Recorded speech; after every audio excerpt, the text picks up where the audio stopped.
तो हाल ही में Swedish evolutionary biologist और जीनोम सीक्वेंसिंग एक्सपर्ट स्वांते पाबो को 2022 का नोबेल पुरस्कार मिला, जो उन्हें मेडिसिन के क्षेत्र में मिला। उन्हें यह पुरस्कार निएंडरथल्स की जीनोम सीक्वेंसिंग के लिए दिया गया। निएंडरथल्स कौन है? दरअसल हम ह्यूमंस को लगता है कि मनुष्य की सिर्फ एक हम ही प्रजाति है, जिसे बोलते हैं होमो सेपियंस। होमो का मतलब मनुष्य और सेपियंस का मतलब बुद्धिमान। होमो सेपियंस का मतलब मनुष्य की बुद्धिमान प्रजाति। इसी तरीके से हमारी और भी कई बहुत सारी प्रजातियां नियर पास्ट में पाई जाती रही है, जैसे होमो निएंडरथल्स, होमो रोडोल्फेंसिस, होमो सोलेंसिस, होमो इरेक्टस, ऐसी बहुत सारी प्रजातियां थी। तो आज हम समझेंगे कि जीनोम सीक्वेंसिंग क्या है और ऐसे क्या फायदे हो सकते हैं जो निएंडरथल्स की जीनोम सीक्वेंसिंग स्वांते पाबो ने करी है। तो जीनोम सीक्वेंसिंग को समझने से पहले सबसे पहले हमें ये समझना पड़ेगा जीन क्या है, और जीन को भी समझने से पहले हमें ये समझना पड़ेगा दैट एक्चुअली डीएनए क्या है। तो एज अ ह्यूमन बीइंग, अगर जीन को और डीएनए को हम समझे तो एज अ ह्यूमन बीइंग या लिविंग ऑर्गेनिज्म मेरी दो आइडेंटिटी है।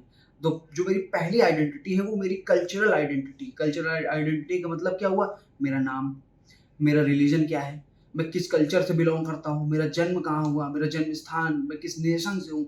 ये जितनी सारी आइडेंटिटी है मेरी, ये सारी की सारी कल्चरल आइडेंटिटी है मेरी। जो दूसरी आइडेंटिटी है मेरी, वो है मेरी बायोलॉजिकल आइडेंटिटी। इसका क्या मतलब हुआ? जैसे मैं सबसे पहले तो ये हुआ कि मैं एक मेल हूँ, या इसको और बायोलॉजिकल लैंग्वेज में समझे तो मैं एक्स और वाई हूँ, है ना। और दूसरी मेरी मेरी कौन सी बीमारियां हैं मुझे, और मेरी क्या स्ट्रेंथ है एज अ बायोलॉजी, और मेरी क्या वीकनेस हो सकती है। ये सारी, ये जितनी बायोलॉजिकल आइडेंटिटी, ये बायोलॉजिकल इंफॉर्मेशन है जितनी, ये सारी की सारी जिस चीज में स्टोर होती है, जो हमारे सेल्स के न्यूक्लियस में पाया जाता है, वो है डीएनए। और डीएनए में भी जिस भाग में, डीएनए में भी जिस चीज में ये सारी इंफॉर्मेशन पाई जाती है, वो होती है जीन। जैसे मान लीजिए कि पूरा डीएनए एक पेज है, और उस एक पेज में जहां आधी में इंफॉर्मेशन लिखी है, जितनी इंफॉर्मेशन मान लीजिए आधे पेज पे इंफॉर्मेशन लिखी, तो वो आधा पेज जीन कहलाएगा, है ना। अब आप समझ चुके होंगे जीन क्या है। तो अब जो पूरे एज अ ह्यूमन बीइंग में, है ना, पूरे ह्यूमन बीइंग में जितने जीन, उन जीन को पूरा एक साथ बोलते हैं। जैसे एक पर्सन मैं हूँ, मेरे अंदर जितने जीन्स हैं, उन जीन्स को, सारे जीन्स को एक साथ बोलेंगे जीनोम, और इनकी एक सीक्वेंसिंग, उसे जीनोम सीक्वेंसिंग कहेंगे। देखिए, मैं जीन या डीएनए में जो इन्फॉर्मेशन है वो हमारी एक बायोलॉजिकल जन्मपत्री आप जैसे समझ लीजिए। और जैसे कि हम जन्मपत्री दिखाते हैं पंडित जी को, और दिखाते ही उसे अगर समझना है या उसमें क्या लिखा है, उससे क्या हमारा भविष्य वो निकालेंगे, क्या नहीं निकालेंगे, वो समझने के लिए वो जो उसकी एक अलग लैंग्वेज है, वो पंडित जी को पता होती है। इसी तरीके से जो इन्फॉर्मेशन हमारे डीएनए, हमारे जीन में होती है, हमारी बायोलॉजिकल आइडेंटिटी, वो भी एक अलग लैंग्वेज में लिखी होती है। वो जिस लैंग्वेज में लिखी होती है उसे हम क्या, एडमीन, ग्वानिन, थाइमीन और साइटोसिन, ये चार हैं। इन्हीं के एक सीक्वेंस, जैसे आप कंप्यूटर में देखते हैं कोई भी इंफॉर्मेशन 0 1 में स्टोर होती है, 0 1 0 1 0 1 0 0 0 1, इस तरीके के सीक्वेंसिंग में। इसी तरीके से हमारी जो बायोलॉजिकल आइडेंटिटी है वो सारी की सारी इसी एक सीक्वेंस में, एडेनिन, ग्वानिन, थाइमिन, साइटोसिन, इनका एक सीक्वेंस होता चला जाता है। एक सेल्स में हमारी जो डीएनए में ये इंफॉर्मेशन होगी एक सीक्वेंस में होगी। तो इसी जीनोम की सीक्वेंसिंग, इसी को एक क्रम में रखना, इसी को क्रम में रखकर उसे पढ़ना, ये टेक्निक ही जीनोम सीक्वेंसिंग कहलाती है। जैसे स्वांते पाबो ने होमो निएंडरथल्स की है, जो हमारे सबसे करीबी पूर्वज माने जाते हैं, हालांकि वो अब एक्सटिंक्ट हो चुके हैं।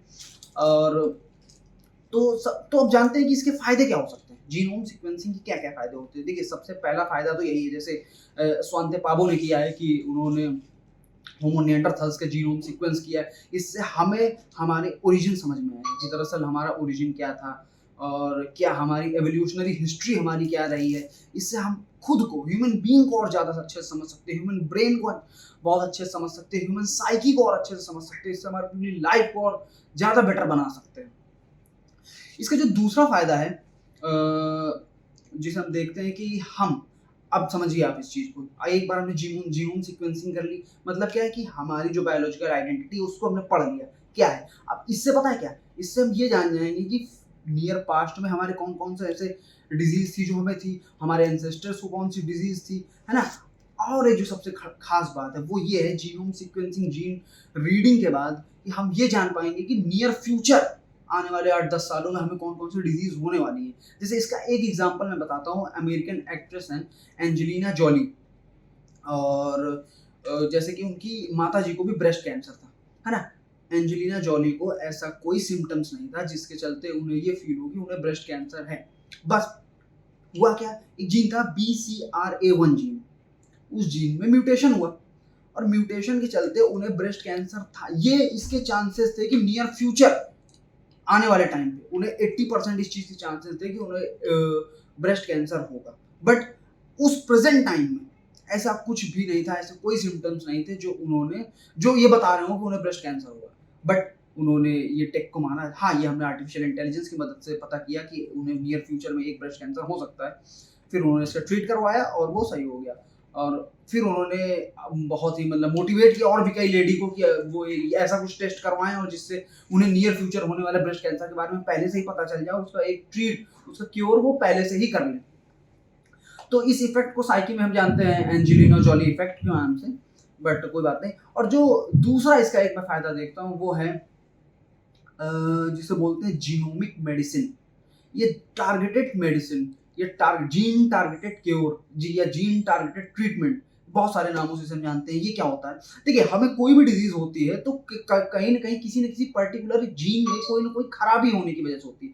अब हम क्या करते हैं, कोई भी हमें बीमारी हुई उसके सिम्टम्स का इलाज करने के चलता है हम पूरी होल बॉडी को एक मेडिसिन देते हैं और ये सारी चीजें, तो उसका इम्पैक्ट हमारी बॉडी के दूसरे पार्ट में भी तो पड़ता है ना। तो इसके चलते एक जो सबसे बड़ी एक प्रॉब्लम और अभी हम देख रहे हैं वो माइक्रोबैक्टीरियल इफेक्ट और ऐसी बहुत सी सारी बीमारियां जो हम इसके चलते देख रहे हैं, एंटी माइक्रोबियल रेजिस्टेंस ये देख रहे हैं हम। बट आफ्टर जीनोम सीक्वेंसिंग, जब ये टेक में हम माहिर हो जाएंगे तब हम genomic medicine, gene targeted medicine के माध्यम से सीधा, और इसमें हेल्प हम लेंगे artificial intelligence, nano technology, biotechnology, इन सभी की मदद से हम क्या करेंगे, जिस जीन में खराबी होगी हम डायरेक्ट जाके उसी जीन को ट्रीट करके और उसको पूरी बॉडी को उस दवा और उस मेडिसिन के इम्पैक्ट से बचा सकेंगे। तो इस फील्ड के बहुत सारे फायदे हैं, बट मुझे लगता है अभी हमें बंद करना चाहिए, मतलब वीडियो समाप्त करनी चाहिए। वीडियो अच्छा लगा हो तो लाइक और शेयर जरूर करें और